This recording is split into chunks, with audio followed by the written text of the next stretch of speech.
let me know. Okay. When we talked last week, we talked about how Jesus came to balance feminine energy, and we actually, I don't think it was a mistake. I almost said we mistakenly attributed just coming to something else. I don't think it was a mistake. I think it was purposely done.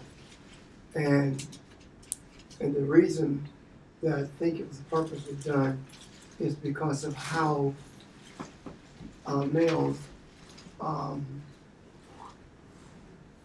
incorporated with Constantine and the Catholic bishop, how they labeled Mary Magdalene as a prostitute purposely to delegitimize her relationship with Jesus, and how they made every effort for it to look like that Mary Magdalene and Jesus' mom, Mary, and the Mary who washed his feet were three different Marys. I'm not the one who washed his feet, I'm sorry. The one who is Lazarus' sister Mary was different.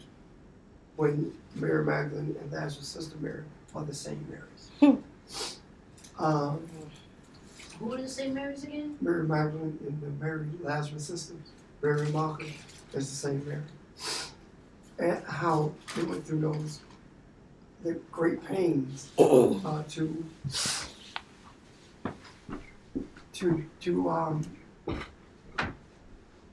disconnect the feminine from Jesus in a negative / positive way. Made it look like Jesus saved Mary Magdalene from demonic possession, and then went on to define demonic possession as external beings coming into someone, as opposed to what the Aramaic actually mean when it talks about demonic possession. It can be depression, any type of mental illness which deals with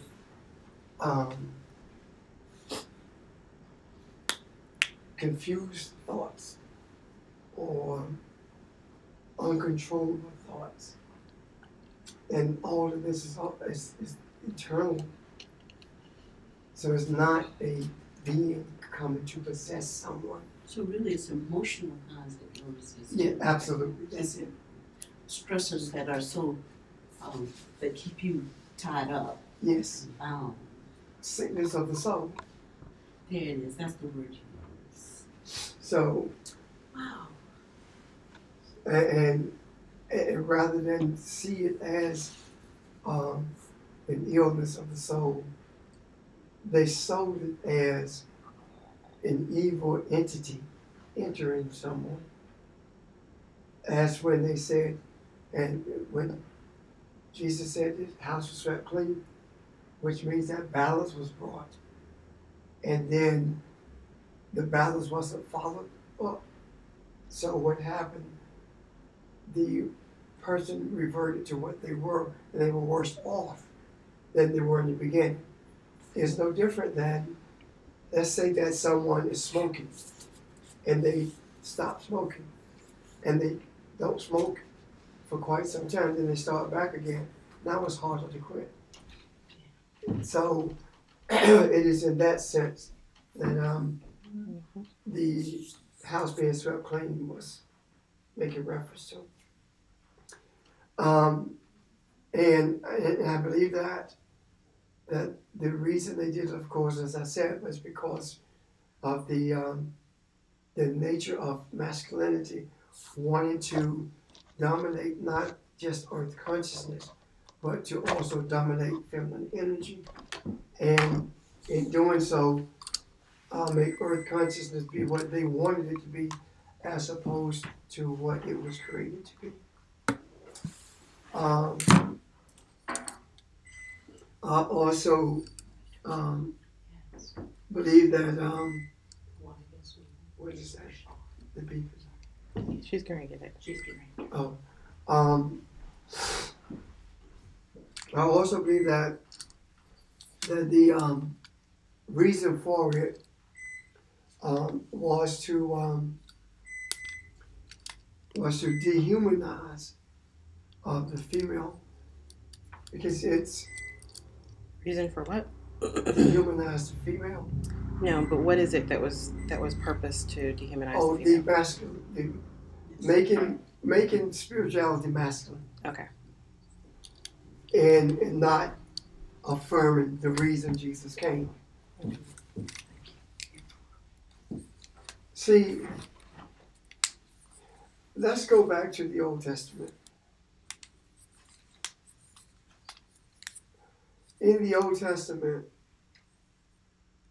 when we look at the relationship between females and males in the Old Testament, we see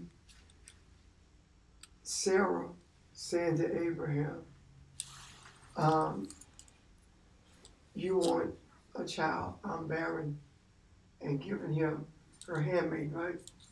Mhm. Then we see Sarah saying Hagar has to go.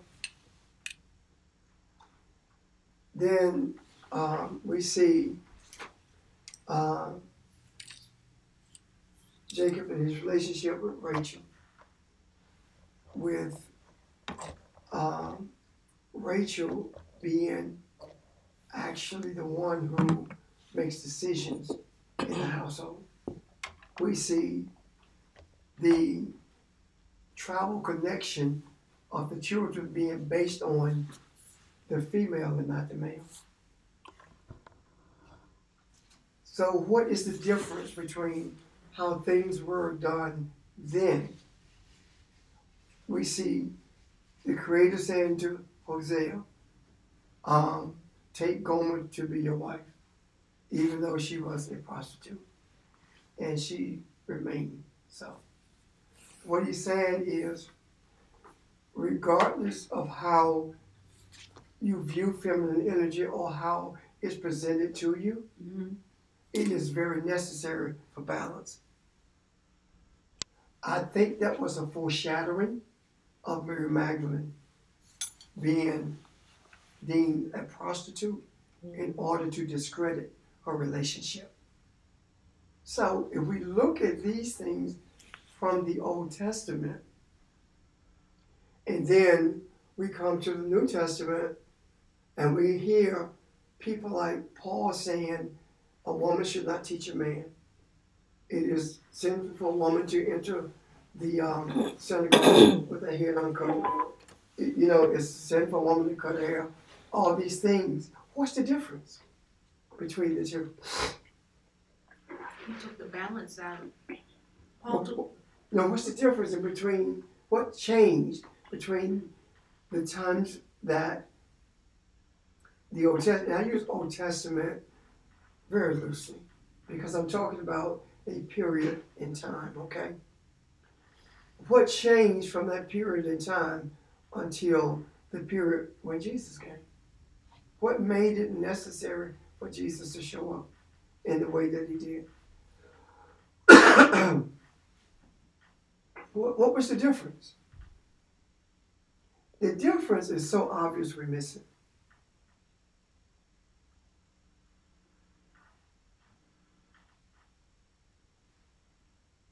The difference is there was no European invasion. There's no what? European invasion. Oh. The shift came with that invasion, with Rome conquering Northern Africa. Can you see the difference? With Abraham, with Hosea, there was no European involvement there. The Romans had not come into the area. But when the Romans came in, what happened? The relationship shifted between male and female. You see the difference? So the balance shifted. And when the balance shifted, what needed to happen, it needed to be brought back into balance. And it wasn't brought back into balance until someone recognized what the problem was, what the issue was. And that one was Jesus, who recognized it.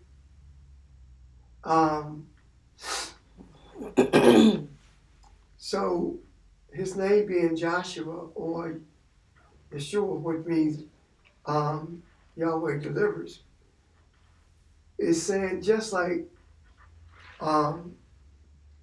Joshua took Israel into the promised land because Yahweh delivered them from the wilderness. And Yahweh is delivering, he's not delivering the female. He's delivering the male from his ignorance. By virtue of example. Because the female is free, it's just that her freedom is being suppressed. And I believe that even to this day, a tremendous number of illnesses that beset females is based upon that suppression. Breast cancer, ovarian cancer. I believe these things are based upon suppression. And the reason I say that is because when things go awry spiritually, they manifest physically. And the suppression of the nature of feminine energy and the purpose of it manifests itself in reproductive ways by damaging reproductive organs, the breast, the ovaries, etc. So it is also my contention based upon these things that when we fully embrace the true nature of the female, these things will begin to disappear from the population. Be it by someone discovering a quote-unquote cure, or be it by happening from the spirituals being balanced. So this current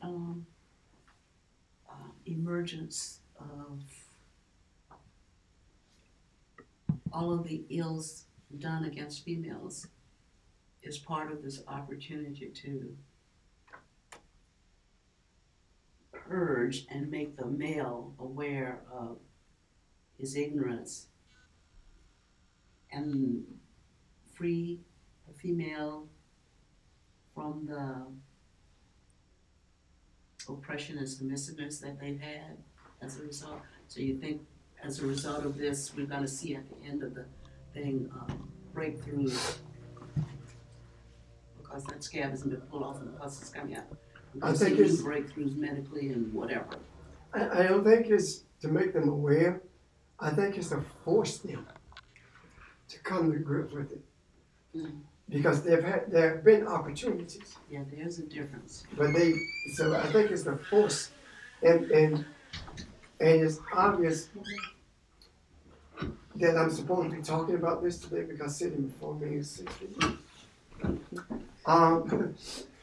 As it rained this summer, Lord, George just holds me as a note.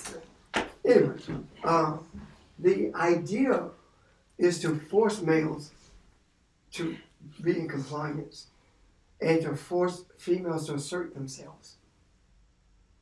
And the female being assertive is like, I was told that Whooper's daughter encouraged her to go back to the View. And when they was talking about this thing that Bob was bringing up, that brought up rather, she said that she didn't have those problems. They knew better than come at her like that. Because of her confidence in herself, and because she said, I don't play that. And she said that decisions were made.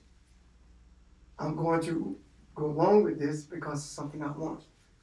And she said that she would never do that.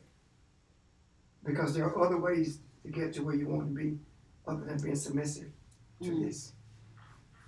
And I hear her, and I'm not in any way diminishing what happened, but I am saying that it had to take place in order to force not only males to see themselves, but also to give the Caucasian female the empowerment so that she would speak up. What happened with The View? You were talking about Whoopi Goldberg and The She View. just simply said that that would never happen to her because of her personality. Oh, the sexual harassment. I'll make you be, yeah, Oh, okay. make you start thinking. Mm-hmm. Yeah. It had to happen the way it did in order to shift that. And if we look at what transpired again in the Old Testament, we see totally different than what we see in the New Testament. And when we look at the perpetuation of this suppression of feminine expression, the reason Paul is the darling of Christianity is because he's the greatest suppressor of feminine energy. Mm-hmm. He is the man's man when it comes to that suppression. And the fear has been put into people who purport to be, got something? It's like you had an epiphany. Paul was the one to say, let a man burn. And he ultimately said, you know, you gotta have a feminine presence in your life, but you know that it's better if you burn. It's not than burn. He says it's better to be married than to burn with Is passion. that what he said? Okay. Or what he said. I was trying to. But he still diminished it. Yeah, if you have to get laid, go ahead and get It's married. better to be married than to burn with passion, right? So what he's saying is, what Janice said, What? I'm too dignified to repeat. I'm No, sorry. But that's basically what he said, you know? Yeah. Yeah. But that in itself is diminishing the importance, the balance, the necessity of feminine energy. Yeah. That's Turns a woman into a relief valve. yes. That's terrible. Yeah, rather than being your own. Yeah. That in itself speaks volumes. However, Christianity, the people who are supposed to be students of the scriptures, have been made afraid to deal with it by virtue of saying, all of this is true, God said it all, and anything that you question about what's written here make you a blasphemer. Or you're blasphemous when you do it, however I use that word. And then changing the meaning of blasphemy, by the way, at the same time. And I agree that everything is true. I really do. But I also agree that the truth of it is being overlooked. When the truth of it is that Paul was one of the greatest suppressors of women in the whole scripture. And that is why he's the darling of Catholicism, thus the darling of Christianity. Every lie must have some truth in it in order for it to be embraced and repeated. And I believe that the fear has been, if you do this, you're going to be ostracized, you're going to be excommunicated from the church. That's been the fear.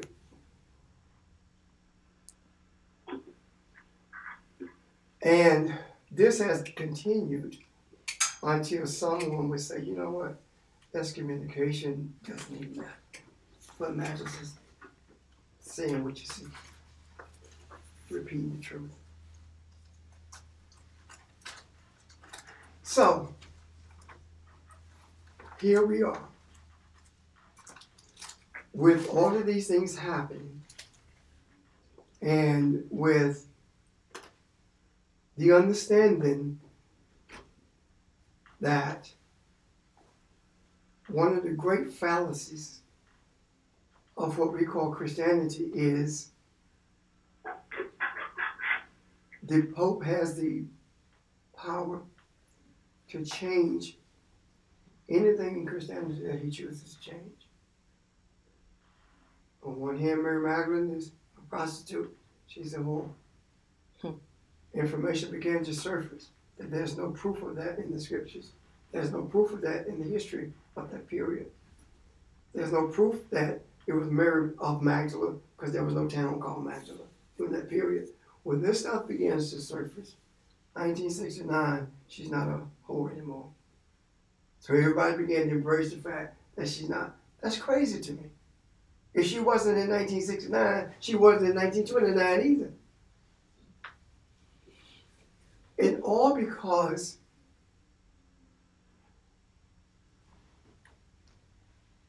Christians are like sheep being led to the slaughter by howling butcher goats, when it should be they're being led to pasture to be fed as opposed to being led to the slaughter. And that fear has been the thing that has kept us in check, because it is my belief that that was never intended to be a label, whether it be Christianity, Islam, or whether it be denominational labels, Baptist, Methodist, etc. That was never intended to be labels, because labels create conflict. Right. Finish your thought. But labels create conflict, and conflict creates divisions. So when Jesus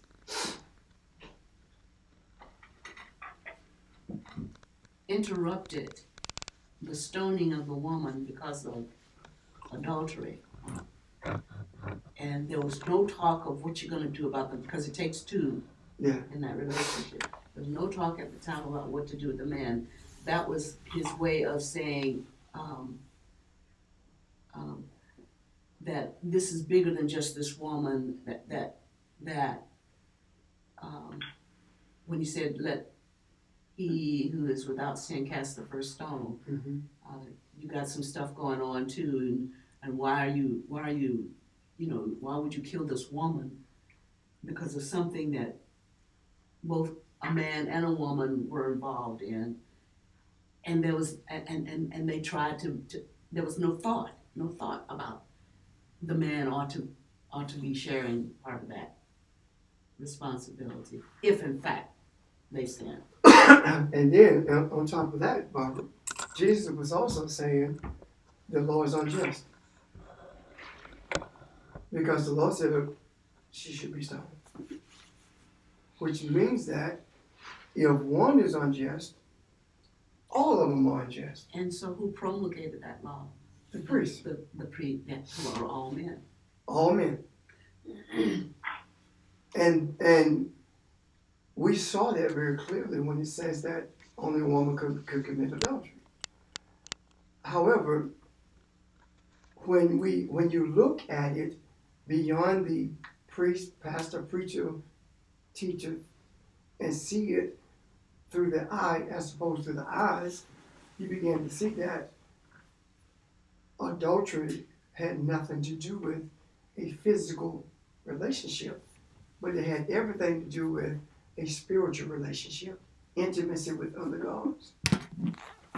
And that's the message that Jesus was sending. And it was totally missed by, it has been missed for so many years, but it was totally misinterpreted purposely. I do believe that.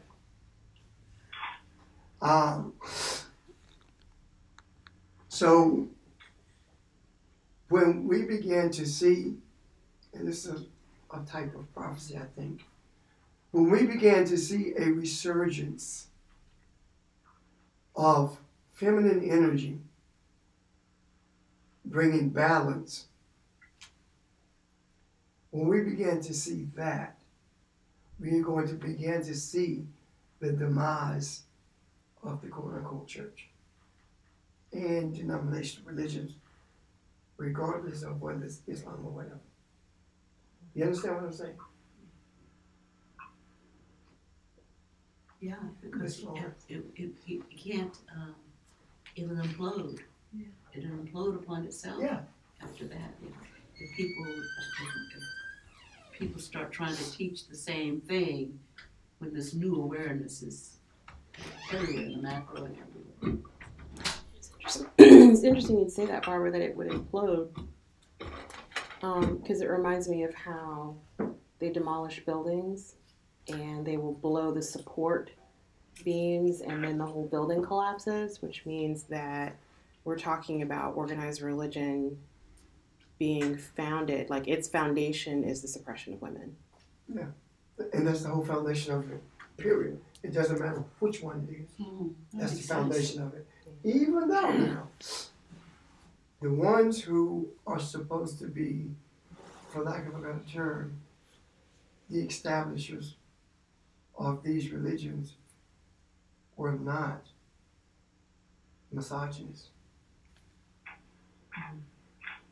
That's the interesting thing, isn't it? Yeah, very, yeah. Muhammad was not. No, he wasn't a misogynist. The Catholic Church, here we go again, thus Christianity presented him as being a madman. And there was no indication that if he was a madman, I don't know how a madman can, well, he was illiterate, so he had someone who wrote everything he said. So I don't know how a madman could spout that kind of truth.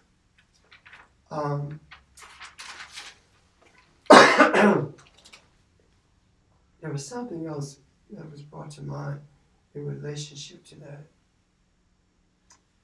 Oh, I know what it was. Yes, what is this? Day before yesterday. There was a fire in Gaffney.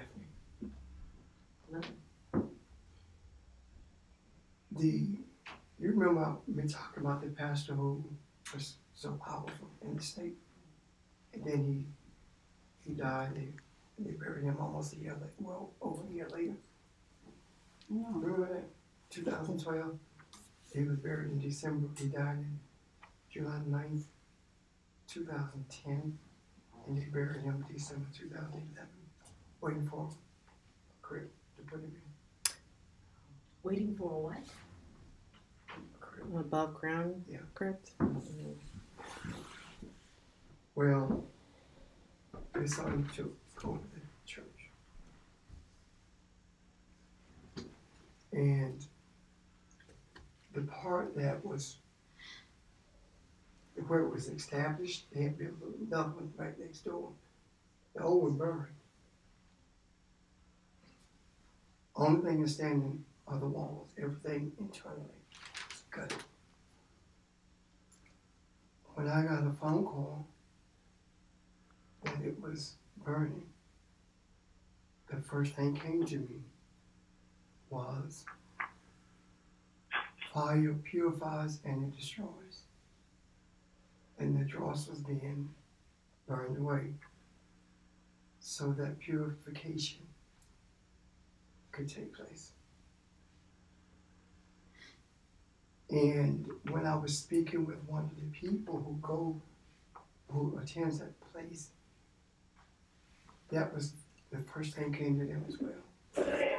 So I'm beginning to see it as a sign, not that things are changing, but they have already changed. And the demise of the foundation, Janice, is beginning to take place. Because in order for the foundation to have something else built on it, whatever's on it has to be removed first. Now the thing that gets me about this is, with the sharpness of him, he never put it on the historical registry. And it was built in 1874.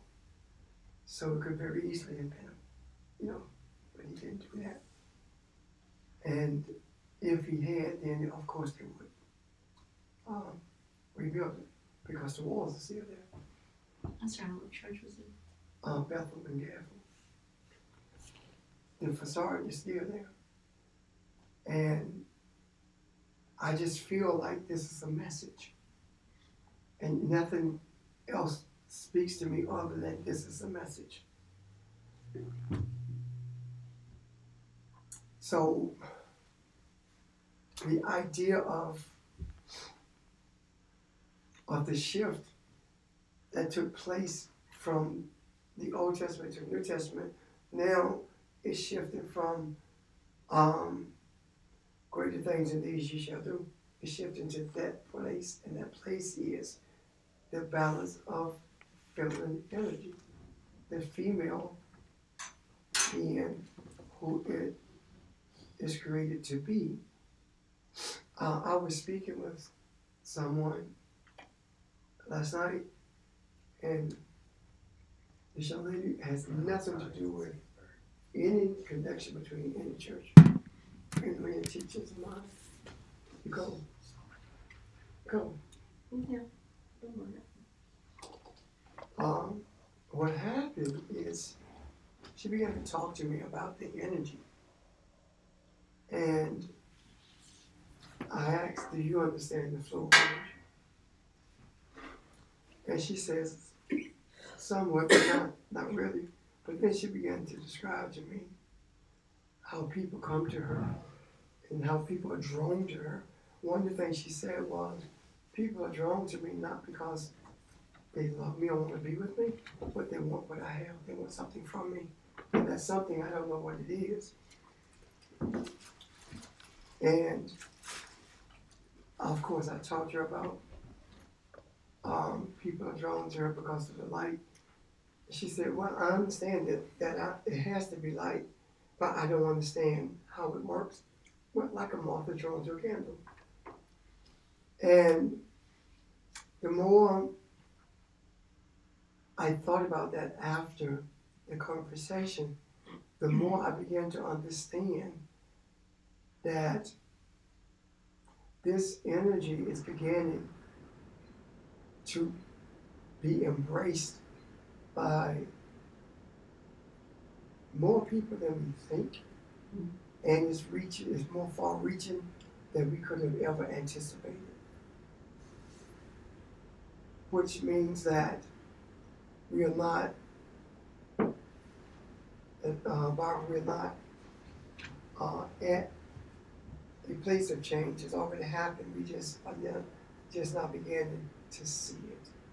Now keep in mind. And understand truly the foundation of what we're Right. Now keep in mind, prior to this fire, 3 females were killed in there within 6 weeks span. When was the fire? 2 days ago. How many? 2 days ago. The fire was 2 days ago. What's yesterday? It was Thursday. Thanksgiving. Yeah. And as I said, 3 females were killed.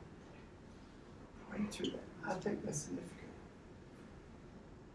The significance of it, I haven't seen yet, but I think I will eventually.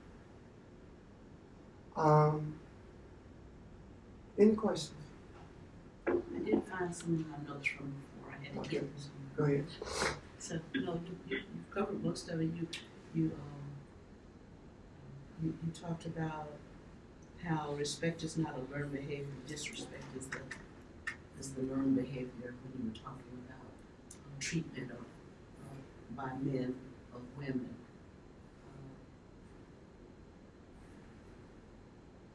And that Caucasian females are now speaking up because they want to be respected.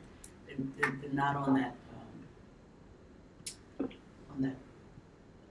totem pole of just being there anymore. That or seeing their husband's father, children in enslaved people's quarters anymore. They're seeing that there's more to them because they've been suppressed as well. Mightily. Well, yeah, we have more to them than what Paul said.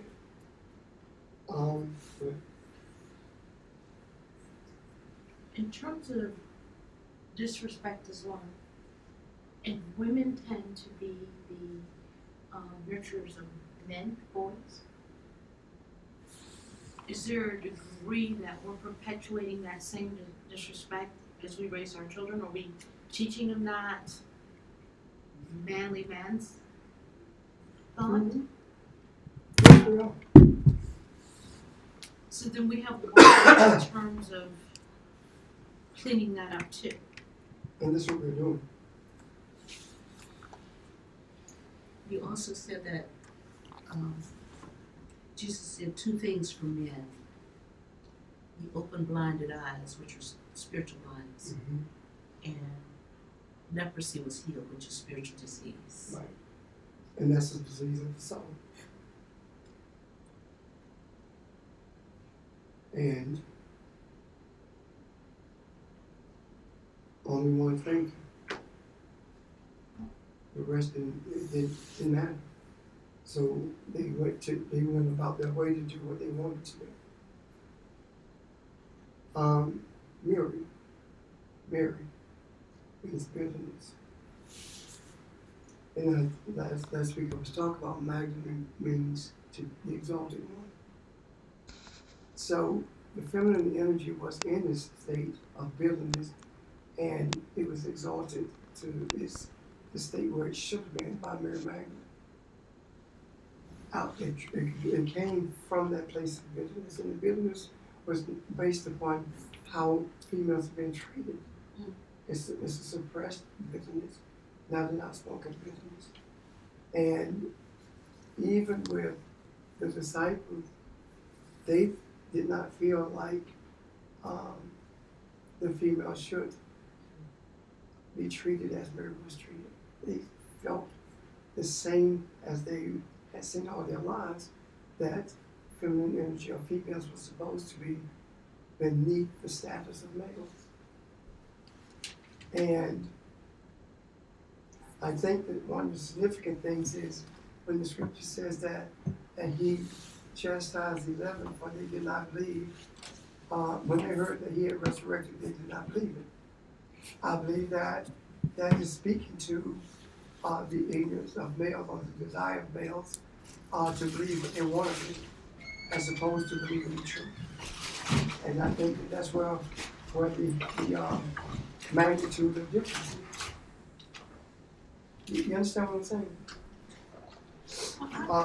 Go ahead. I go back to what we learned about the tree of life. And it's like a rebalancing and going back to the root of it.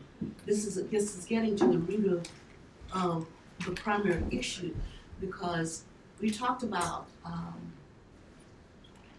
wisdom needing balance. When we talk about wisdom and balance, wisdom and understanding. Wisdom is nothing without the understanding. In other words, you can't actualize wisdom without it being nurtured and created, nurtured in balance. And balance is a type of feminine energy. Wisdom, although wisdom later was seen as feminine with Sophia, with the Shekinah, but when we talked about the tree of life, it was seen as masculine energy also. And so when we started suppressing the whole concept of feminine energy, whatever ideas that could have been created have gone awry, and people have started doing things from the perspective of bastardization, meaning they've defined demonism as something other than what it really should have been defined as. They've defined feminine and the importance of feminine energy in a way that other than what it's defined as. They've defined all of the isms and schisms that contributed to the formation of the isms and schisms because of lack of understanding that wisdom and understanding go together. And therein lies the chaos. That's what makes things so chaotic, because of the division between the two, or the suppression of one over the other. And the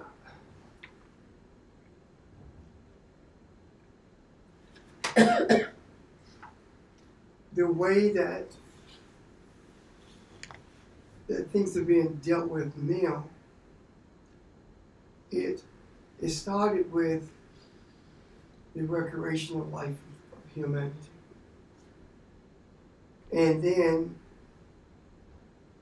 it morphed into the political life of humanity.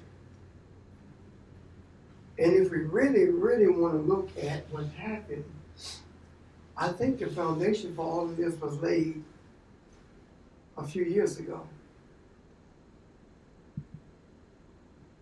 when the Catholic priests were raping those kids, those boys, and nobody really talked about it.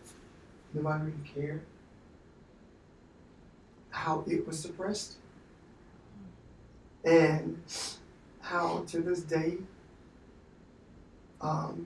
one of the bishops of this country is in the Vatican because he can't be extradited from the Vatican. I think that was the foundation for all of this. The reason I say that is because the perversion of that energy is manifested in the raping of those kids. And this perversion began to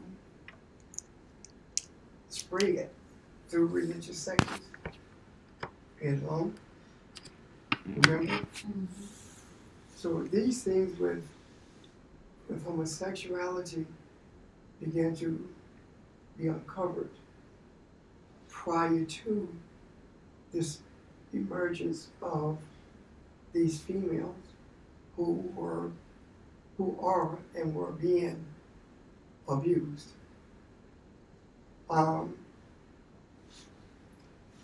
The guy who went into the church and shot all those folk in Texas because he was upset with his wife. Mm. The guy who killed the girl in Gaffney because she quit him, and he's still out there someplace. They haven't caught him. And I received word yesterday that he said that he would not turn himself in until he kills the boy, the guy that she was going with. He tried that already, missed it. So all of these things are intertwined. I don't see them as being, in separate events. I see all of it being intertwined, and I believe it came out with Conyers, so that we as a people couldn't stick our chests out and say, look at what they do, as opposed to what everyone is doing. Because if you embrace the power of an oppressor, you become an oppressor. You understand that? If you embrace the power of the oppressor, you become an oppressor. And I think that's one of the reasons the thing with Gunyahs had to surface. You remember we were talking about the Black Caucus is non-existent in terms of battling people anymore. This had to surface. And you can cool believe that there are people who are afraid because they know what they have done. So there's a rippling effect of it. I don't know when this thing is going to end. However, I see the feminine energy, and the reason I say that we're not waiting for it to happen, it is taking place. The thing that spoke to me the loudest about that is that in Virginia, the best that could be hoped for was for one seat to be flipped in the state assembly, but 15 were flipped, and most of them by females, and I think 14 by females, and every female replaced a Caucasian male. That's saying something. And in the midst of those females, it was the United Nations. You had an Asian American, you had an African American, you have a Caucasian lady, women, because there's more than one, and you have the first transgender to be like, I mean, everything was represented in this, and this was in Virginia. So I see that as being, the other words are in your face, so to speak, because Virginia was the capital of the Confederacy. So it speaks volumes to what actually is taking place. Yet we are very slow, or if not afraid, to embrace the signs of the times. I don't accept anything that theologians say anymore because of the self-interest that's embedded in theology.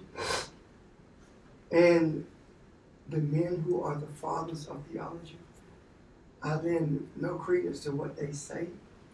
I have to see it for myself. And when I look at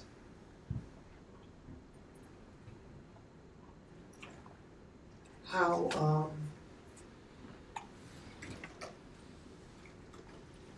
the shift is beginning to make itself known, you know what I don't see? I don't see a financial shift. I see a spiritual shift. And what I mean by that is, when we talk about we talk about change, we talk about equality, we talk about people making the same amount of money, basically, right? But keep in mind, just like bondage cannot be ended with the legislature, neither can the question of feminine energy be ended by the legislature. The spirit has to change.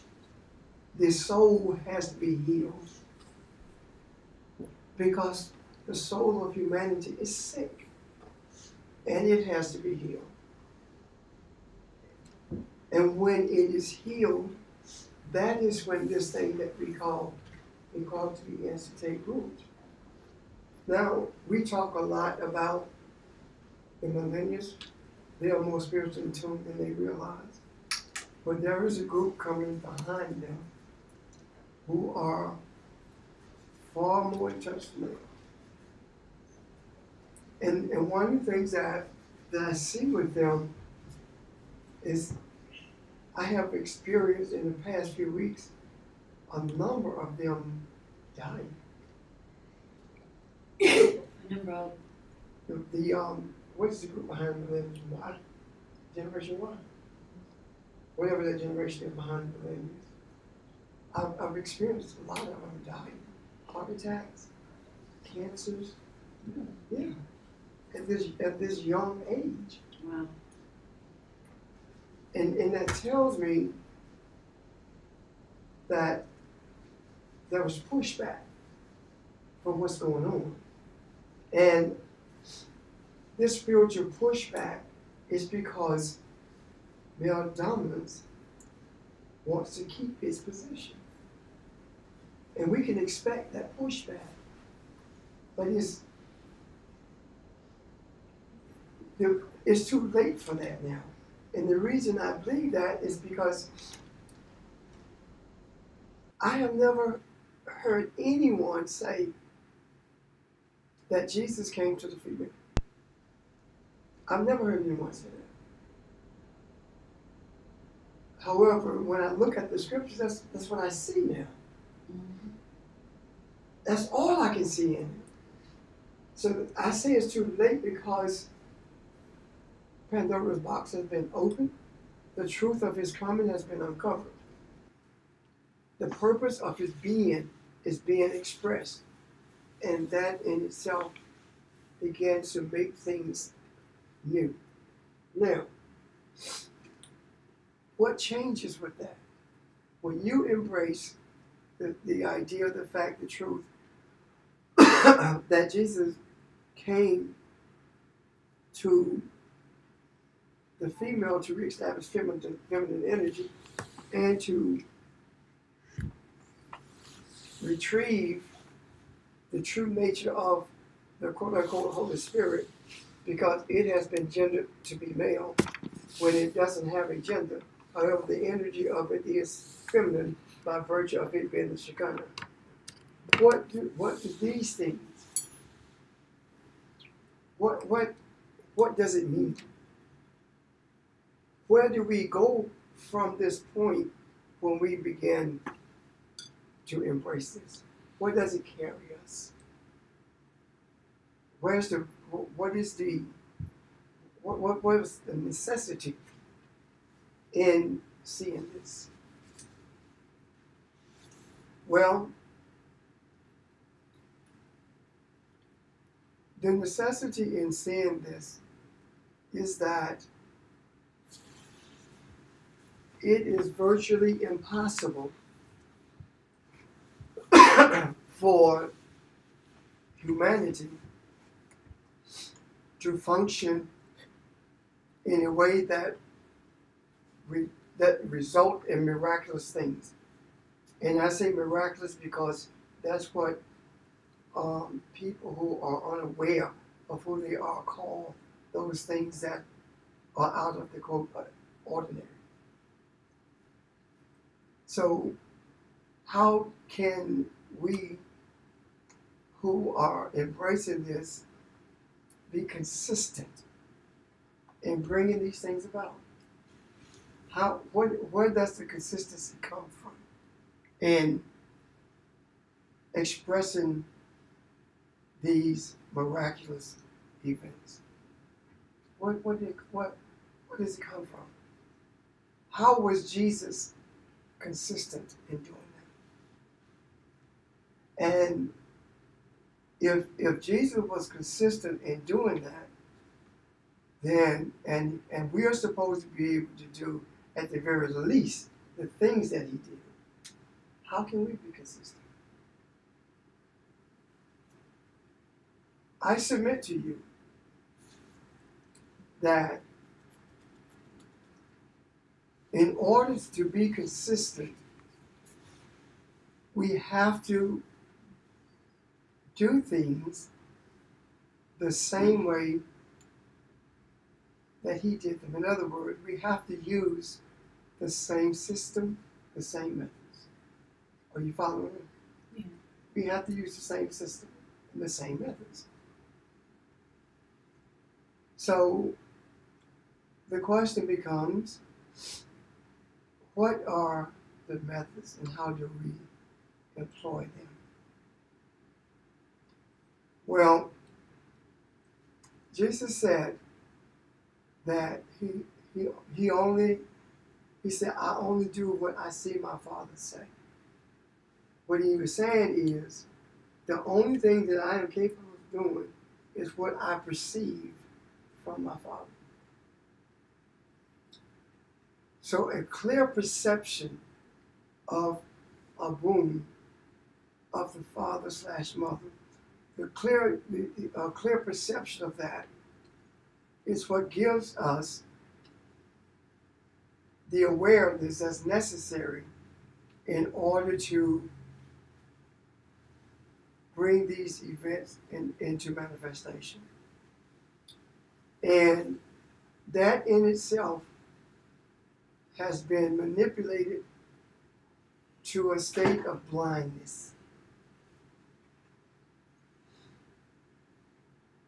Whatever you ask of whom in my name, he will give it to you.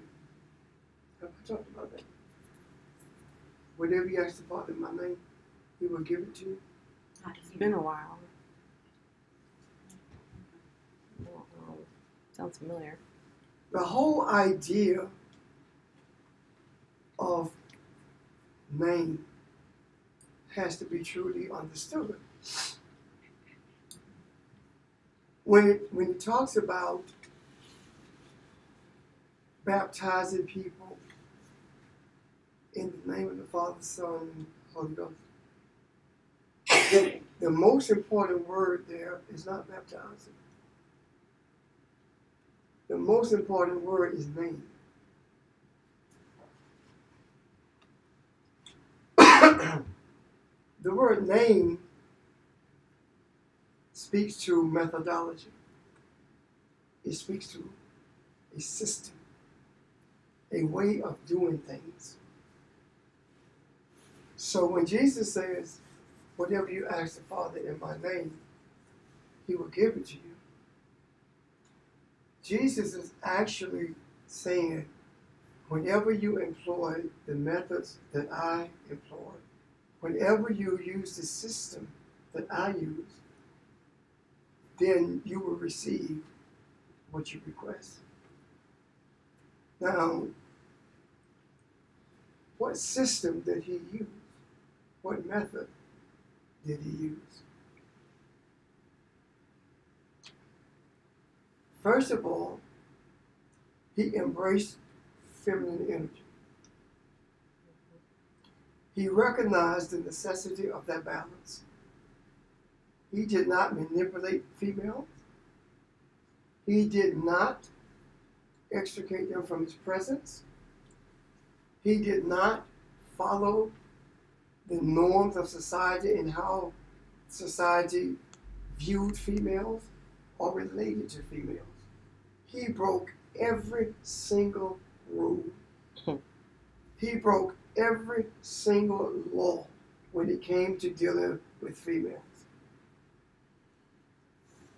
You will never be able to consistently bring into this earth consciousness miraculous events without breaking the rules when it comes to females. Every rule, he broke them. Examples. The lady at the well, he was not supposed to have a conversation with her in public. Mary washing his feet. What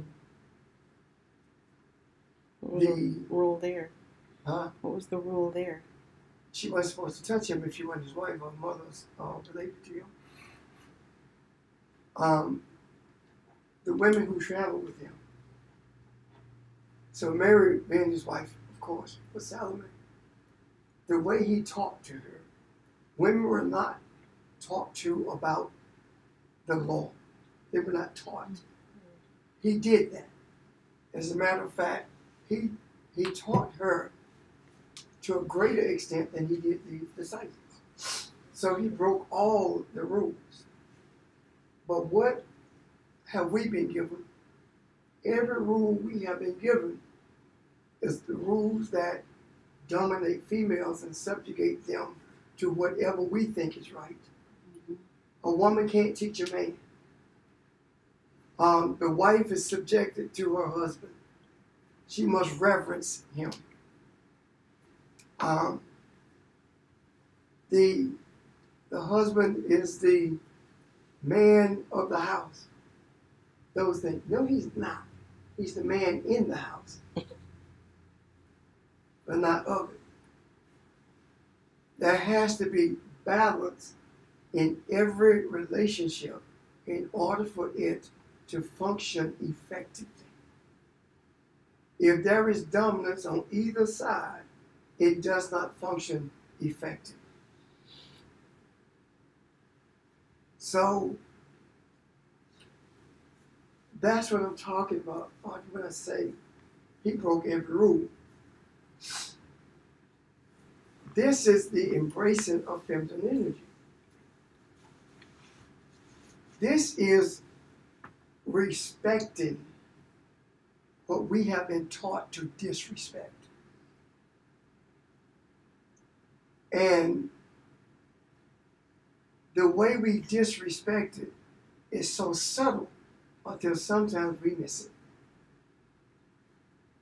Jesus let everyone know that a woman's opinion matters because of the way you related to Mary. Now, when he did that, because he did that, I should say, what was he doing?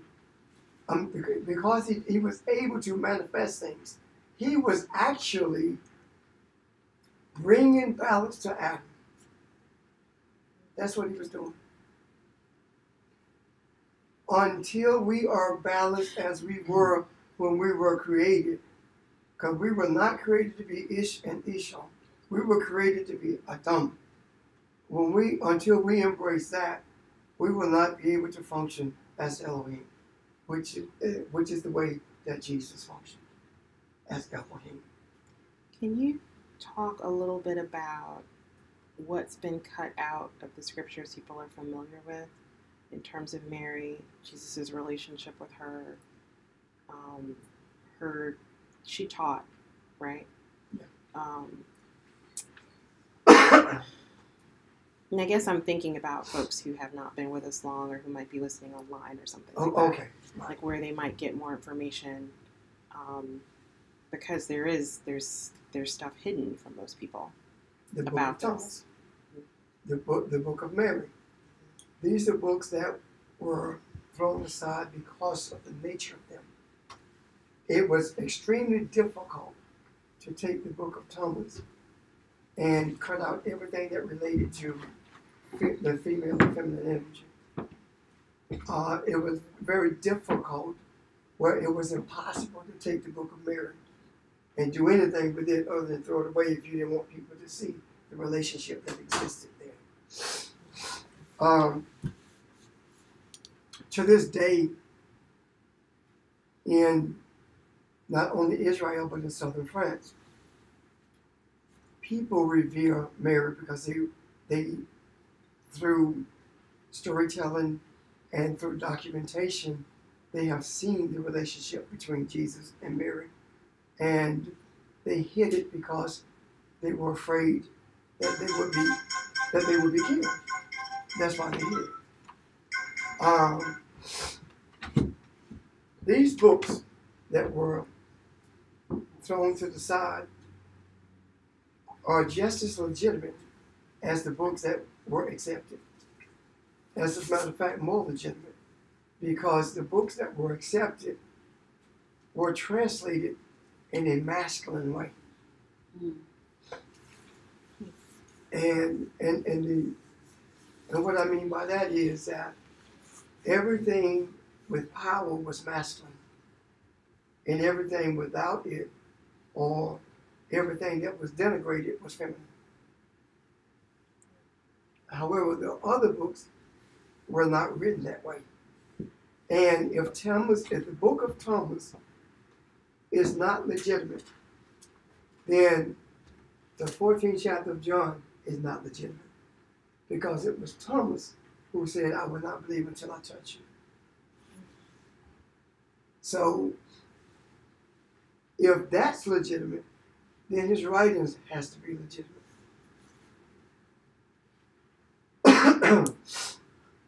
The Book of Enoch, for the Old Testament for that matter, has been thrown to the side because of what's in it.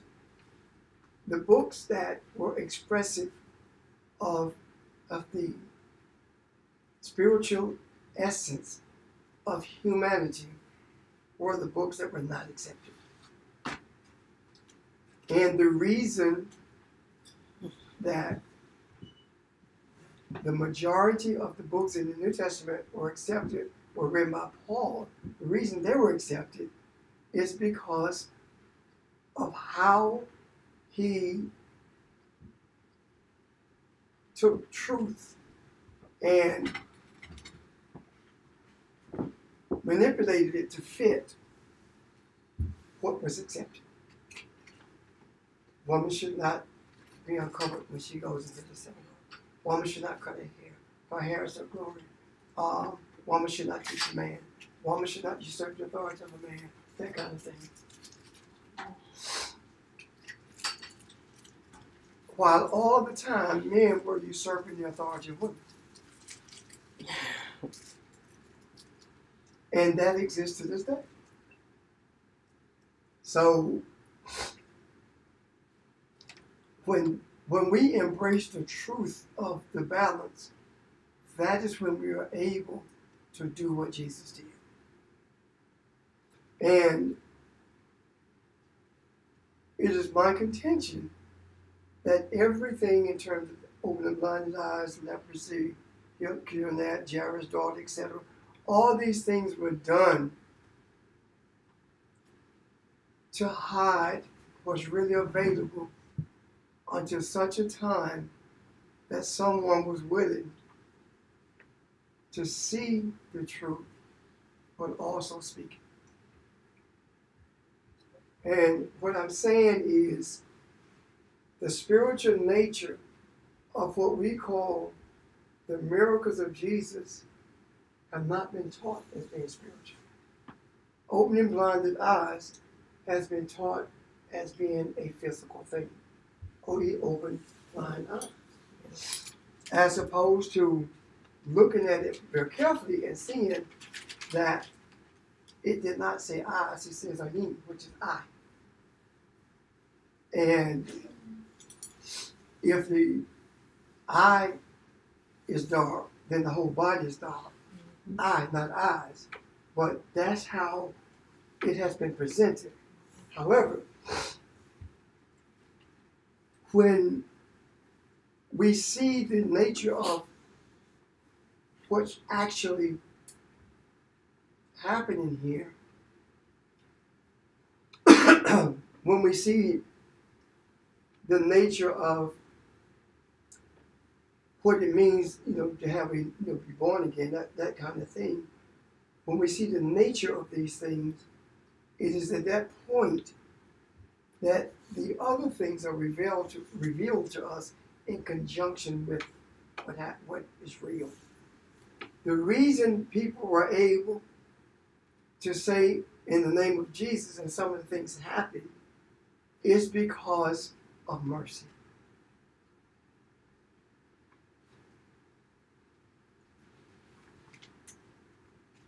And the sincerity of their heart. They truly were asking for things on behalf of other people, not themselves. The method that Jesus used, the system that he invoked, was not one of selfishness. It was one that was inclusive of the whole of humanity. And every individual act that we attribute to him was a spiritual message.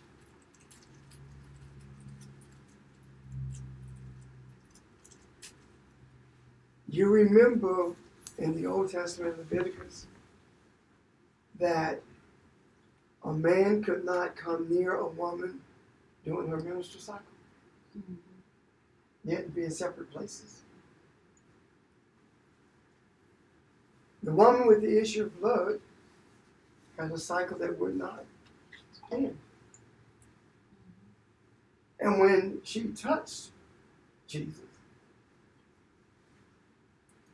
he was supposed to be considered unclean. He didn't address that. He said, what you believe has made you whole, has delivered you from the bondage that you have had to endure through generations of being contaminated simply because your cycle is on.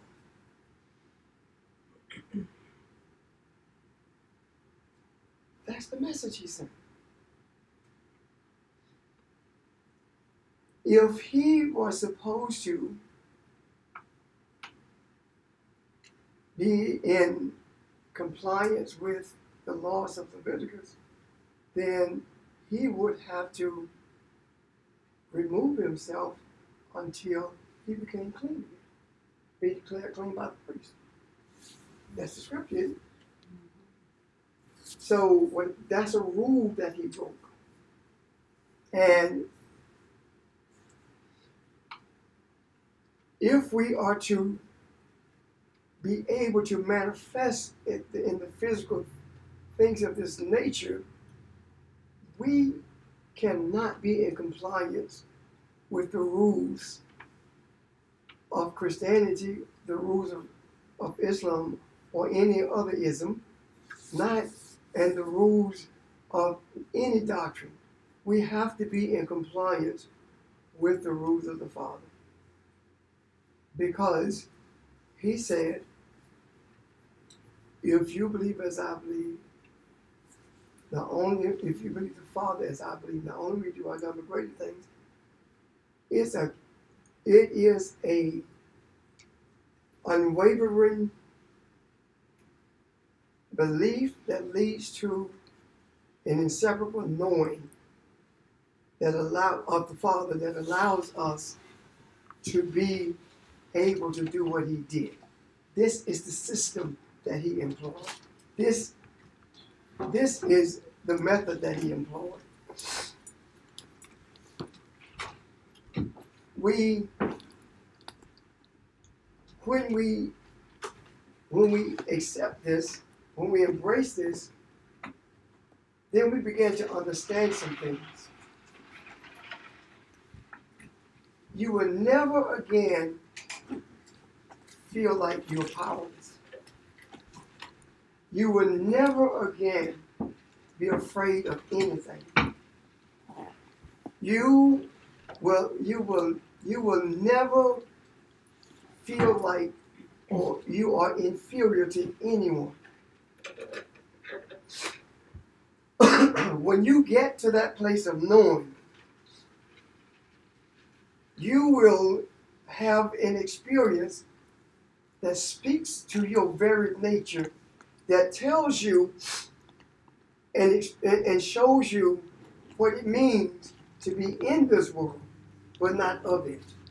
And we will begin to understand the impossibility of changing the world if we are in it, as opposed to being, if we are of it as opposed to being in it. Of it means that we submit to the rules of this world. In it, but not of it, means that we submit to the rules of the Father, but we're in the midst of this world in order to change it. And the changing of it is not by virtue of going to every individual person, baptizing them in the name of the Father, Son, and Holy Ghost. That's not it. It is understanding that the baptism is a spiritual thing, and it is done by virtue of our teachings. Jesus taught, yet his teachings transcended the boundaries of Jerusalem. His teachings transcended the boundaries of Northern Africa. Jesus taught, and his teachings went far beyond where he taught, because they are spiritual, and the fear of them was what initiated men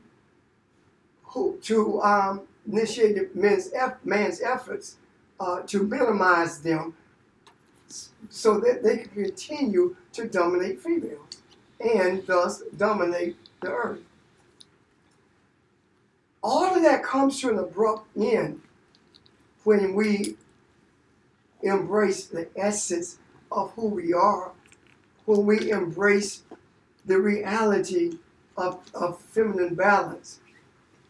We no longer look to individual men to sustain us, because we know that we do not live by bread alone, which means that our subsistence is not based upon the natural things that keeps our body alive, but our subsistence is based on every word that proceeds from the mouth of the Father. All the things that we are able to perceive from a womb is what sustains us, and we are able to say, the bread that I eat, or the bread that sustains me, you're not yet aware of.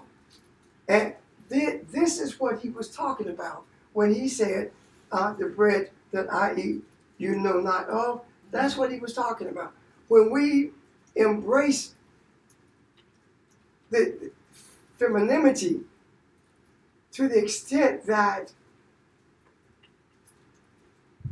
we recognize that there is not a submission to it any more than it should be a submission to us, that's when everything begins to not only change, but it begins to take root so that it can never be altered again. Am I making sense? Yeah. So when Jesus talks about baptizing in the name of the Father, in the name of the Son, in the name of the Holy Ghost, what Jesus is saying is that we must be immersed. We must experience a mikvah when it comes to understanding and embracing who the Father is, because we have been taught that the Father is an entity that's waiting to send us to hell or to heaven. But when we are immersed, or when we experience mikvah, mikvah is about a cleansing. We are cleansed of all of these erroneous teachings. And the Son is indicative not of a male child, but it is talking about humanity, the nature of the human.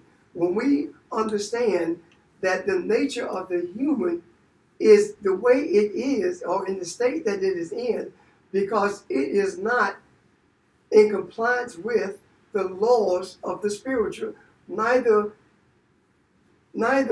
is it in a place of understanding who it really is. And if we truly want to talk about a son, the first son is Adam. Therefore, there cannot be a son without a daughter. So it is a balance. And when it talks about the Spirit being immersed in the Spirit, please recognize that the Spirit is the feminine. And you will be washed of the erroneous teachings that the Spirit is a he. The Spirit is the womb of everything that exists. And that is the reason Adam said to the feminine energy, your name shall be Eve, because you are the source of all life. There is no life without the Spirit. What does that mean? Your body is alive because you breathe. Your breath is what? Spirit. So this whole idea of baptism has been taught in a materialistic way. It's been taught based on fear. If you want to go to heaven, you got to be baptized. Jesus said that you must be born of the Spirit and of the water. He was not talking about baptism when he was talking to Nicodemus. And Nicodemus misunderstood him going back to the womb, when he was simply saying, you must go back to the beginning. So how are you born in beginning of the Spirit and of the water? How is that possible? Because wisdom hovered over the deep. And when we look at what the deep is, it's talking about filthy water, which is an existence of the filth that has become common in earth consciousness. And it is the spiritual wisdom that hovers over it, but it chooses not to be a part of this wisdom or to even seek it. So the light of this wisdom is withdrawn from it and begins to bring into existence that which is necessary in order to bring balance to the earth again. And that is the reason it talks about separating the light from the darkness. It's not talking about separating it in that there is no relationship between the two. It's talking about bringing understanding to the wisdom so that everything else can be put in perspective. And when everything is put in perspective, what comes into existence? And he created them male, female.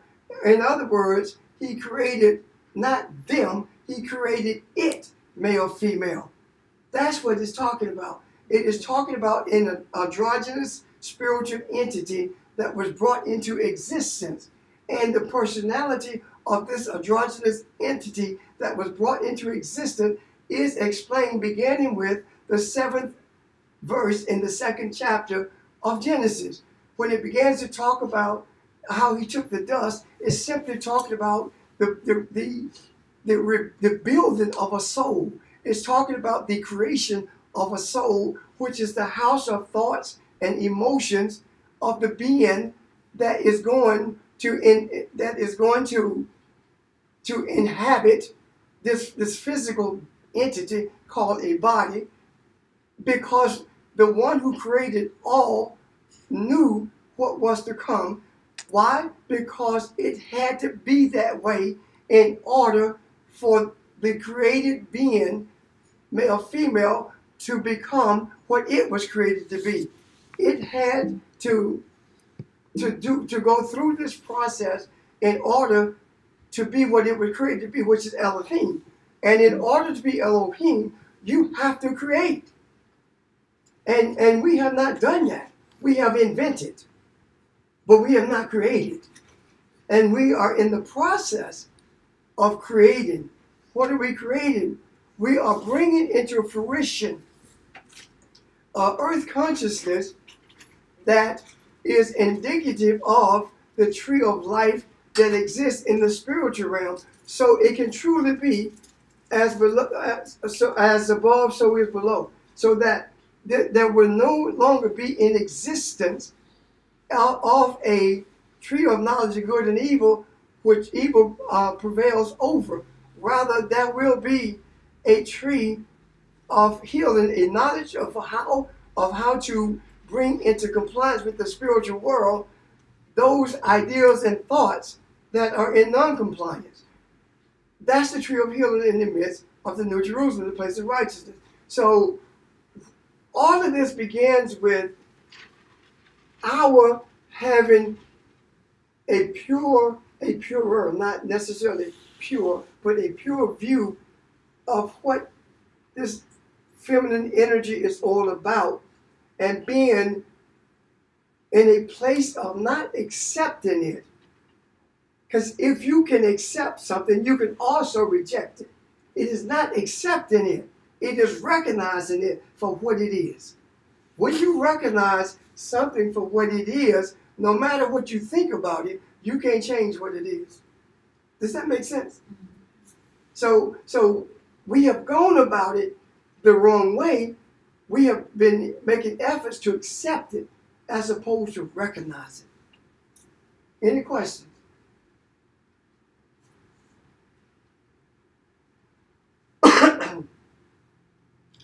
So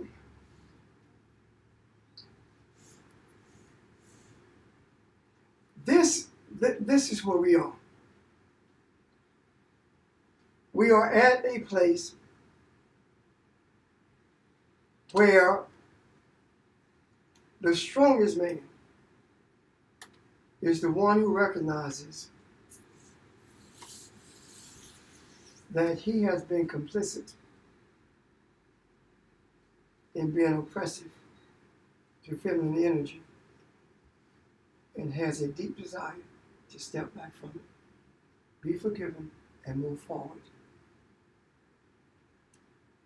Does that make sense? Mm-hmm. Is there anyone who don't understand what I'm saying? See, I ask about understanding. I don't ask about acceptance. Because I don't ask about whether or not you embrace it. Because my responsibility is to present it. If you embrace it, terrific. If you don't, you don't. So should we start by, we as women, start by forgiving the men who have wronged us in our lifetime? For things to, I don't know how to put it. I got you. You know what I mean? It's a good place to start, but you also must forgive yourself for allowing it to happen. Okay.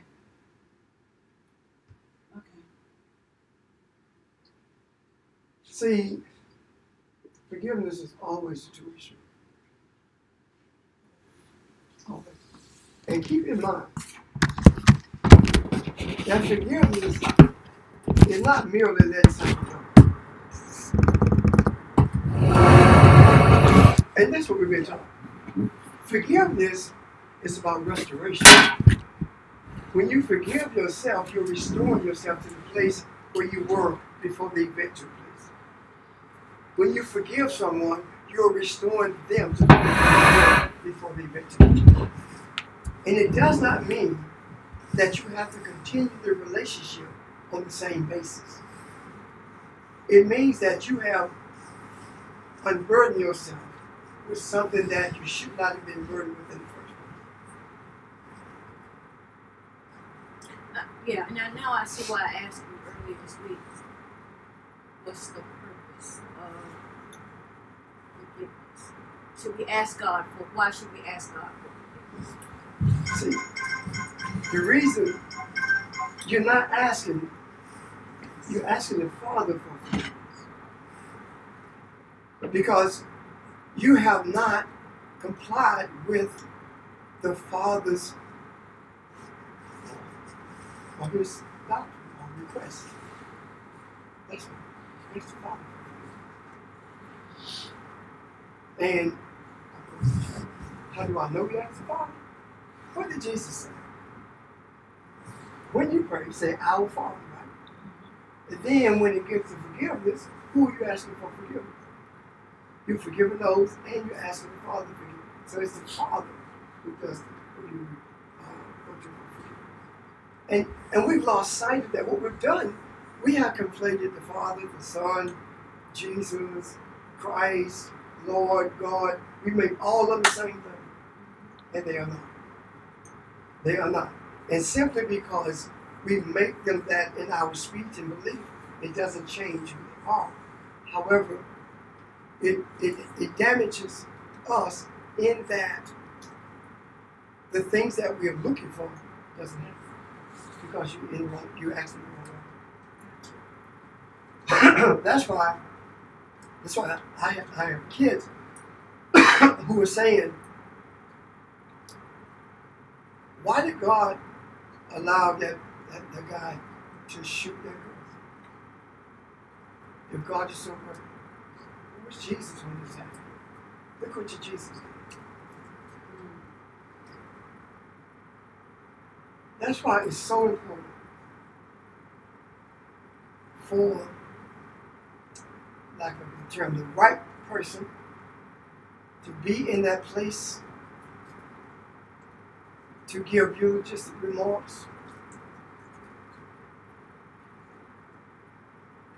Because these type of things need to be dealt with. And when they are dealt with properly, according to the book, when they are dealt with, then attitudes are different than what I just expressed to you.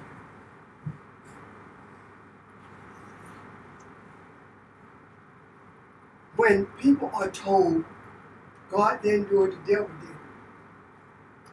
So you telling me that the devil's wrong in God? So no, he's not. God allowed it. So okay, so why would God allow the devil to do it? But when you begin to explain that the whole concept of free will, and because we have not been given or we have not understood the true nature of who we are, we have gone our own way. And in going our own way, and we have become like wild horses. We don't have a bridle. In other words, we have not been broken by the word or the understanding of the scriptures. And until then, men will do what they want to do, and what is right to them is whatever they decide is right. However, when we began to use the method that Jesus used, it is at that point that we began to recognize that there is a difference between doing things the right way because you think it's the right way and righteousness itself. That never gets explained. What ends up is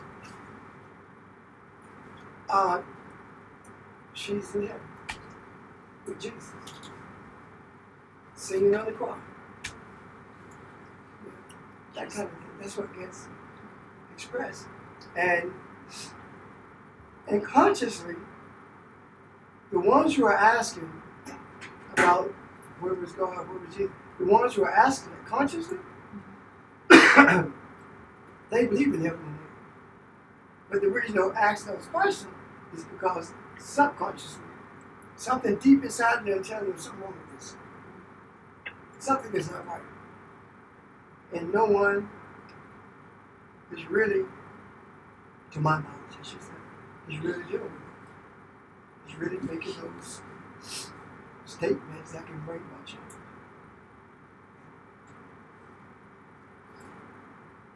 Questions? Comments?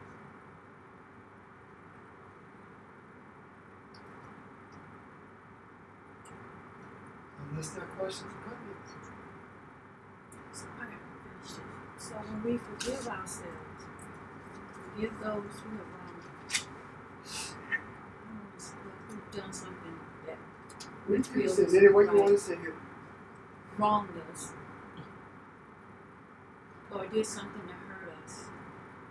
Once we release them, forgive them, then we'll see a change within us, or it could be one.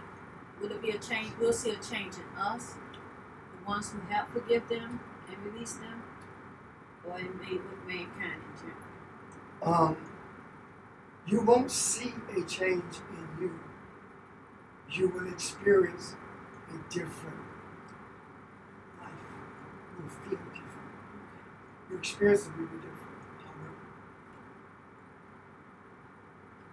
However, mankind always see it different.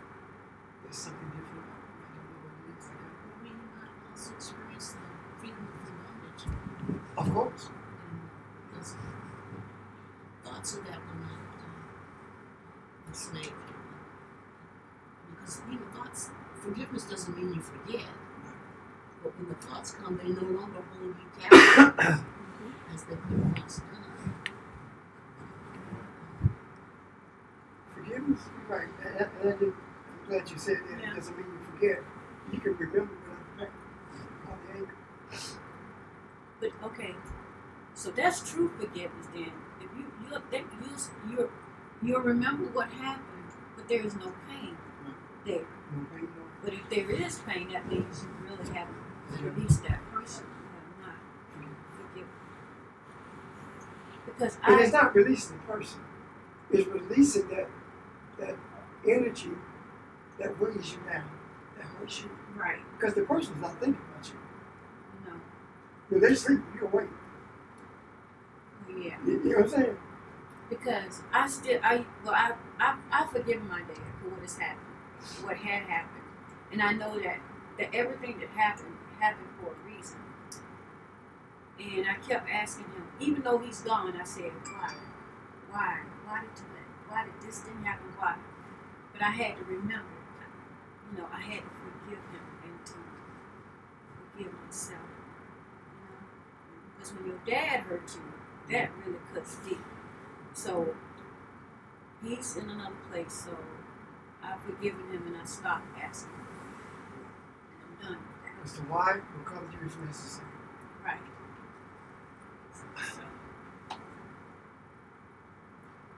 The whole of the government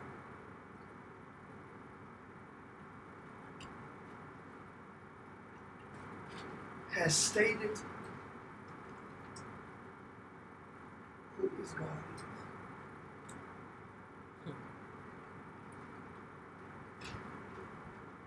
When the whole of the government says,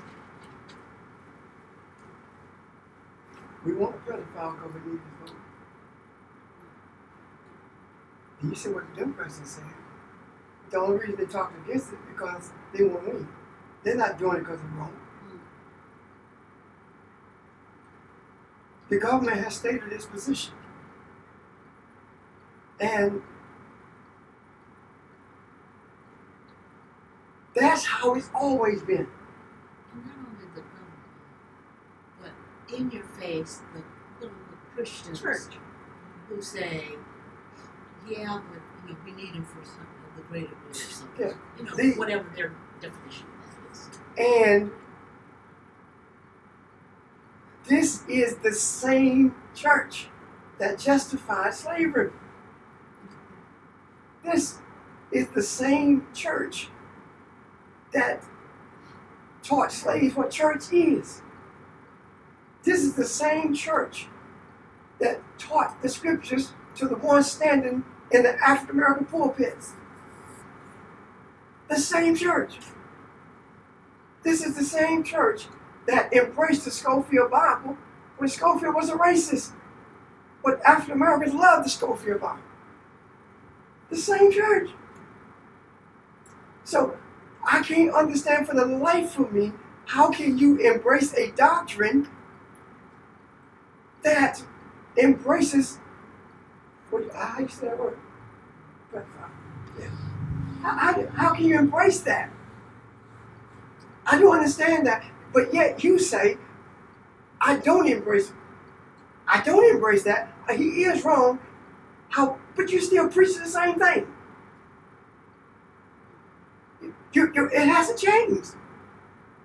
You are still keeping people in bondage. No, I'm not. Yes, you are. Because you tell people if they drink, they're going to hell. And you drink.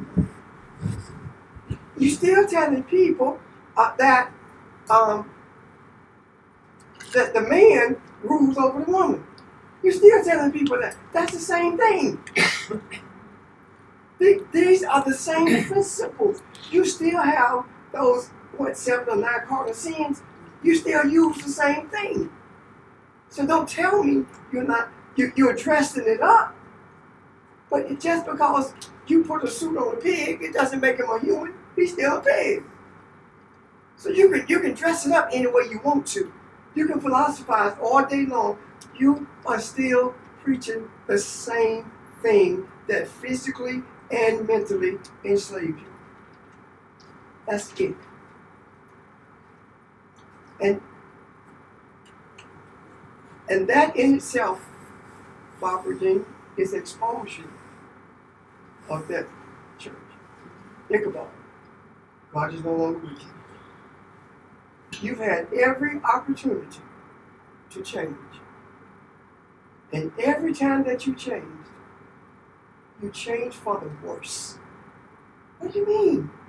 You left the Southern Baptist Church, you left the African American churches, and you went into a non-denominational ministry. And it was all about naming and claiming. It was all about your God. You were more expressive of what you believe in than you were when you were in the other place. What is that? Money. That's what it's all about. Money. I have a plane. Look what God gave me. That's crazy. That's what I'm talking about. So we have to, at some point, make a conscious decision to not just walk away from it, but just say, show me, open my eyes, let me see. That's it. And James, if I'm wrong, show me where I'm wrong. I want to see that. I want you to tell me in no uncertain terms how I am. And I am willing to change it over. I see this clearly. And honestly, I had no intent to go back to the film again. Glad you did. Huh? I'm glad you did. I am too.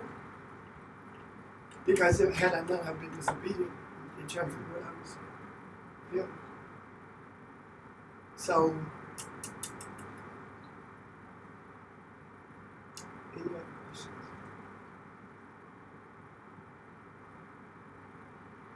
Okay, if there are no questions or comments, the last thing I want to say is this. Remember that no child is born. You got a question? No child is born with disrespect in his heart. Children are taught disrespect. That's the reason that children of what we call the different race can get along until someone teaches them to disrespect.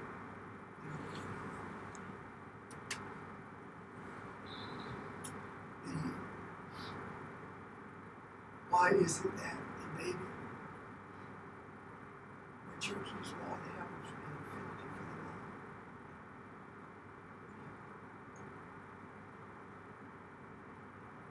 It's not that they don't like the baby. It's that that's their source of life. And they cling to it. They cling to it. And we walk around that breast. So, anyway, I'm done. Okay, I'm not done. Go ahead. Just to be clear, Jesus did not come for what we are told in religion, which is to deliver us from our sins. But he came for that. But it wasn't. It was That basis. right. It was to restore balance. Let me show you two things about that. One, I just want a good before and after. You know. he came to deliver, to show us how to be delivered from our entanglements. And the thing that we were entangled in was oppressing the feminine energy, which meant that we don't know what living life is about because we were suppressing it. The other thing,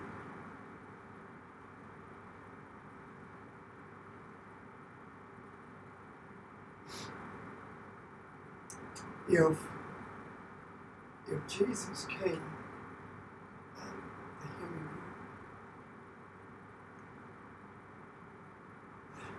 I know. Go ahead. if Jesus came to follow the law that condemns people for having an intimate relationship with other people, how come he did not condemn the law? The one that was based on about to be started.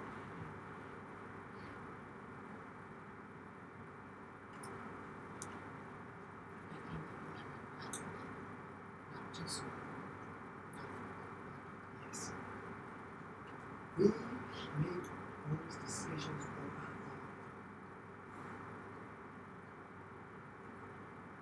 own. Whether or not you are intimate with someone depends on you. You make those decisions. Why? Because you know what's in your heart. When you connect to someone, you know the reason the Creator, you might not know the reason, but you know you're drawn to them for a purpose, even though you may not know it. This is not about sex. This is about an exchange of energy. When you know who you are, you don't need the Catholic or Christian or Islamic version of the Ten Commandments about adultery or whatever, fornication.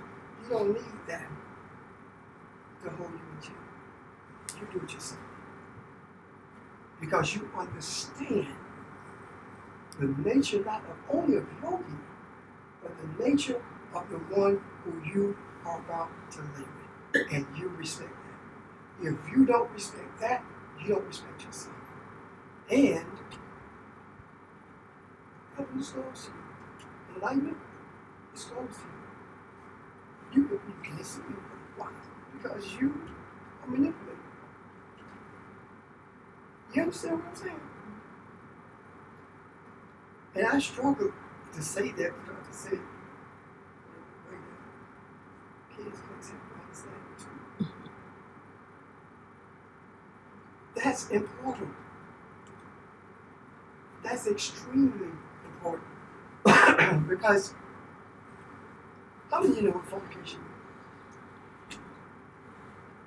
We've been taught that it's intimacy before marriage. Fornication talks about any sexual perversion, bestiality. Anything that's perverted sexually. That's what do you think the greatest sexual perversion is? No, I'm talking about the physical.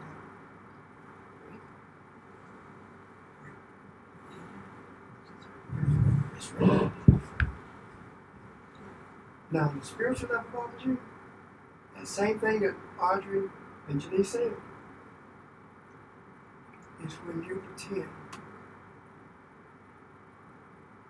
to love someone else, to care for them, just to get with them. That's spiritual. When you manipulate them into being with them, that's right. But the fear is when you manipulate someone who is new to the understanding to be with you. That's the good fear. Because you're taking someone who is a spiritual child and manipulating them into something. It doesn't matter what you're going to Isn't that what religion does? Yes. It's what it has to. Because it is intimate with other gods. So, I mean, there is so much to be dealt with from from this whole feminine aspect. And I don't believe we're actually concerned as a surface. You have to be cognizant of what's in your heart constantly. Because what's in your heart determines your thoughts. And your thoughts determines your actions. If you don't say it or express it, that's all.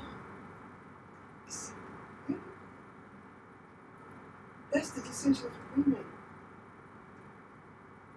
That's the decision we make. Bottom line, Father, don't care who you speak. That's on you. That's up to you. You make the decision. Because if it will determine, if the Father will determine who you are intimate with, and you're intimate with somebody who the Father said you can't be intimate with, then the Father is obligated to punish you. And if the Father don't send you to hell for that, then ain't make fucking hell.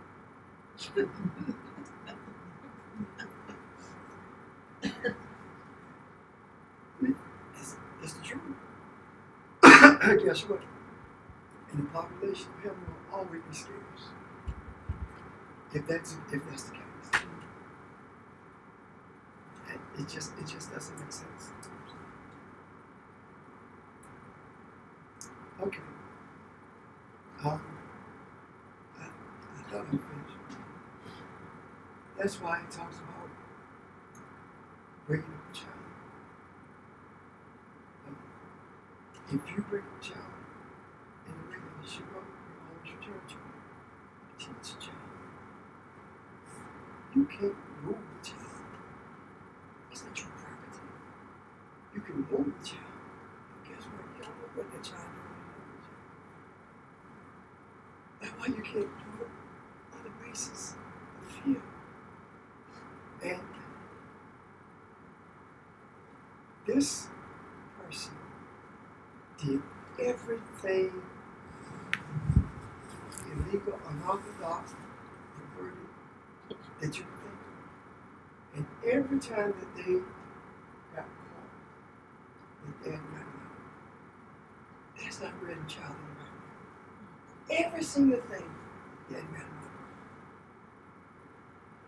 Now daddy did. And everybody else gets it. So how does that child go back to the ways that it was trained in if you didn't train him the right way? He's going to stand right the same path. That's not him. But he's followed this path so consistently, he doesn't want to change. So training means training that there are consequences for it. Absolutely. Yes. But is that the right word to use? Train. If you never Teach. well, it's a lot if it's teaching, whatever, but if when you make a decision about anything,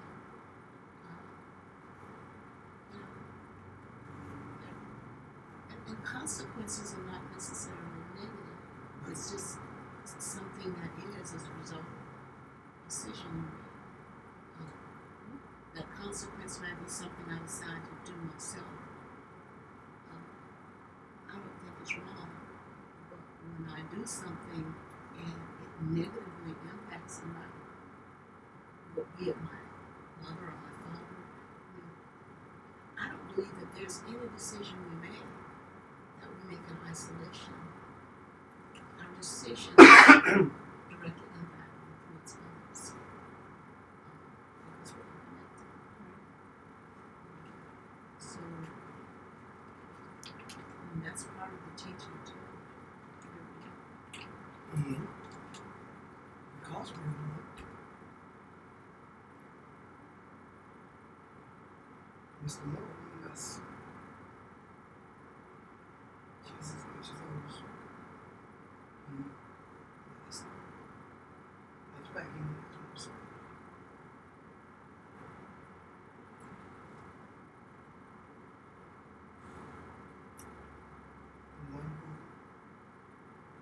is your compassion and mercy.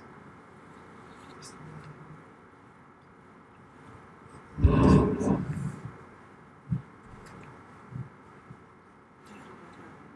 Every time I look at it, all I can do is dirty rascal.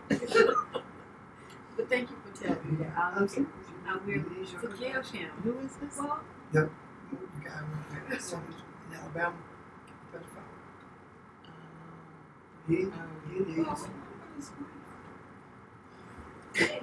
No, you don't. she is your compassion. She needed more than him. Well, she needs it more than him because she doesn't understand that he set her up. Right.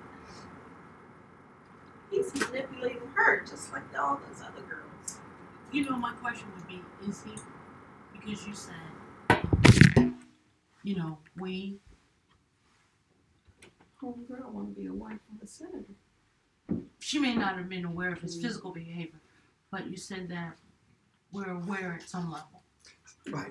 And I feel like when she got out there on the news, she did it because she wanted to hold on to the high lifestyle she wanted. So to me, that's why I feel like she needs it even more, because you're a woman and you had to have some inkling of how it must feel to be manipulated. There was no inkling. He told her when you were 15. Oh, that's right. I He saw did you say in that. dance recital. Yeah, He so told her that. that's what he told his wife. Yeah. He said it, yeah. Oh yeah. So, yeah. 8 years later, I ran into her again and told her I knew her. She said, "No, you didn't." And then I saw you at the dance recital when you were 15. No one has asked this question. Mhm. The question I want to ask is, why were you at the dance recital? Did you have a daughter there? Or were you scouting? Think how that must make people who have children that dance right now. Well, and it shouldn't. And it really shouldn't. It Because- shouldn't, but And the reason I say that is because at some juncture, we have to invoke the knowing of our presence protecting them. Say that again? We have to invoke the knowing that our presence with them protects them. Our presence with. Where protects them from because see, you cannot be with them everywhere they go. Right. I mean, he scoured the malls. You know, so you can't be with them. He called the girl at school. He went to the school, He yeah. called her at school. So you can't protect them from everything. I sat there. Now, I want you to understand something. I know that, and I've said that he needs our compassion, but my blood boiled Oh yeah. when I heard that he called at school. And I'm thinking, my girls, come home and tell me that they got a call at school from this man who tried to hit on her, and he's 32, and he's the DA. I wonder who gonna prosecute me, because he sure won't be able he to. will be the one. I mean, that's the Yeah. thought that I had. But you know, a lot of girls were raised to accept that kind of stuff, Yeah. that behavior. Now listen, Young. very Yeah. true. yes, Yeah. this is exactly what Whoopi was saying. When you reel a girl to be submissive, Mm-hmm. especially submissive to authority or males, Mm-hmm. you are asking for trouble. Mm-hmm. There are those who say that my girls have extremely strong personalities. The reason their personalities are strong is they were not reared to be submissive. They were reared to express themselves. Those meetings we had monthly, sitting around the table, tell me what you feel. Tell me, express to me, just talking it through.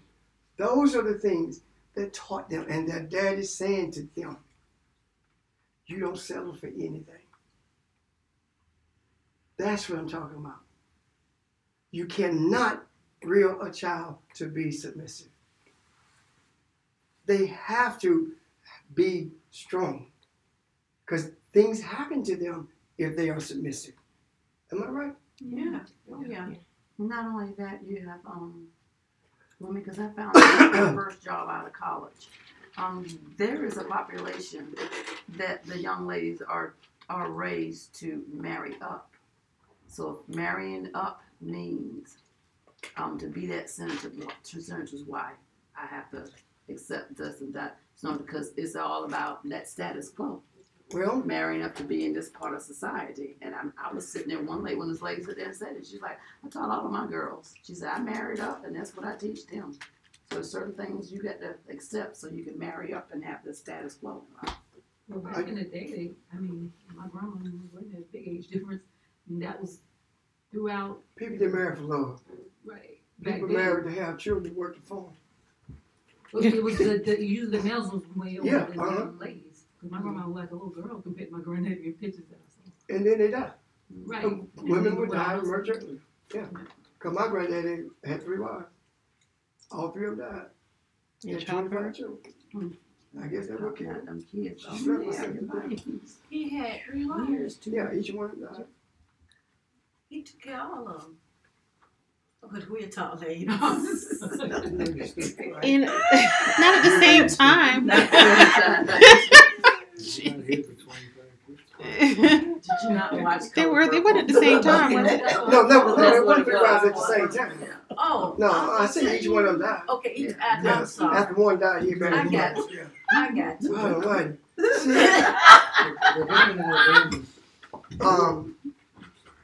But I want to see.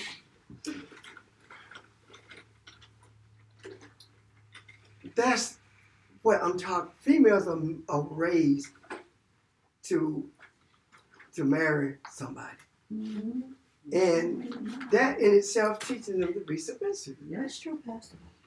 And I mean, I remember when we took his to Ole Miss.